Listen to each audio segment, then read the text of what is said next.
بھارت کے غیر قانونی زیر قبضہ جموں کشمیر میں کل جماعتی حریت کانفرنس نے کہا ہے کہ کشمیری اقوام متحدہ کی متعلقہ قراردادوں کے مطابق تنازع کشمیر کا حل چاہتے ہیں تاکہ انہیں اپنا پیدائشی حق خود ارادیت مل سکے اور جنوبی ایشیا میں امن اور خوشحالی کے ایک نئے دور کا آغاز ہو۔ کل جماعتی حریت کانفرنس کے ترجمان نے سری نگر میں جاری ایک بیان میں کہا کہ بھارتی حکومت کے ہاتھ بے گناہ کشمیریوں کے خون سے رنگے ہوئے ہیں اور وہ مقبوضہ علاقے میں اختلاف رائے کی ہر آواز کو دبانے پر تلی ہوئی ہے۔ انہوں نے کہا کہ انتہا پسند مودی حکومت مقبوضہ جموں کشمیر اور اپنے پڑوسیوں کے خلاف توسیع پسندانہ پالیسیوں پر عمل پیرا ہو کر خطے کے امن کو خطرے میں ڈال رہی ہے۔ ترجمان نے اقوام متحدہ اور عالمی طاقتوں پر زور دیا کہ وہ مقبوضہ علاقے میں ریاستی دہشت گردی کے خاتمے اور مسئلہ کشمیر کے اقوام متحدہ کی قراردادوں کے مطابق حل کے لیے بھارت پر دباؤ ڈالیں۔ بھارتی فوجیوں نے سری نگر، کپواڑہ اور دیگر اضلاع میں محاصرے اور تلاشی کی کارروائیوں اور گھروں پر چھاپوں کے دوران 2 کشمیری نوجوانوں کو گرفتار کر لیا۔ بھارتی قابض حکام نے کل جماعتی حریت کانفرنس کے سینئر رہنما میر وائز عمر فاروق کو سری نگر کی تاریخی جامع مسجد میں نماز جمعہ کی ادائیگی اور خطبہ دینے سے روکنے کے لیے پھر سری نگر میں ان کی رہائش گاہ پر نظر بند کر دیا۔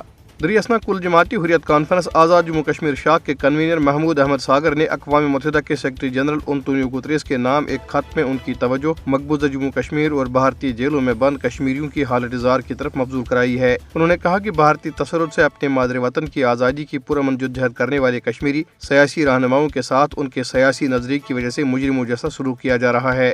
پاکستان میں وزیراعظم کی معاون خصوصی برائے انسانی حقوق و ترقی نسواں مشال حسین ملک نے نئی دہلی کی تہاڑ جیل میں غیر قانونی طور پر نظر بند اپنے شوہر اور لبریشن فرنٹ کے چیئرمین محمد یاسین ملک کے ساتھ بھارتی حکام کے غیر انسانی رویے کی شدید مذمت کرتے ہوئے کہا ہے کہ جیل میں محمد یاسین ملک کی جان کو شدید خطرہ لاحق ہے۔ مشال ملک نے ایک بیان میں انسانی حقوق کے بین الاقوامی اداروں سے اپیل کی کہ وہ بھارت کے غیر قانونی زیر قبضہ جموں کشمیر کے عوام کے مقبول ترین رہنما کی زندگی بچانے کے لیے اپنا کردار ادا کریں۔ بھارتی شہریوں کی ایک فیکٹ فائنڈنگ ٹیم کی ایک رپورٹ میں کہا گیا ہے کہ 8 فروری کو ریاست اتراکھنڈ کے شہر ہلدوانی کے علاقے بنبول پورہ میں ایک مسجد اور مدرسے کو مسمار کیے جانے کے بعد بڑے پیمانے پر تشدد کے واقعات اچانک نہیں ہوئے، بلکہ یہ بی جے پی حکومت اور ہندوتوا تنظیموں کی طرف سے ملک میں برسوں سے جاری مسلم مخالف مہم اور مسلمانوں کی جبری بے دخلی کا تسلسل ہے۔ فیکٹ فائنڈنگ ٹیم کے ارکان نے 14 فروری کو ہلدوانی کا دورہ کیا اور رپورٹ تیار کی، جسے دہلی کے پریس کلب میں ایک تقریب میں جاری کیا گیا۔ رپورٹ میں مقامی باشندوں، صحافیوں، مصنفین اور وکلاء سے ملاقاتوں کے ذریعے جمع کی گئی معلومات شامل ہیں۔ رواں ماہ کی 8 تاریخ کو ایک مسجد اور ایک مدرسے کے انہدام کے خلاف شروع ہونے والے مظاہرے کے بعد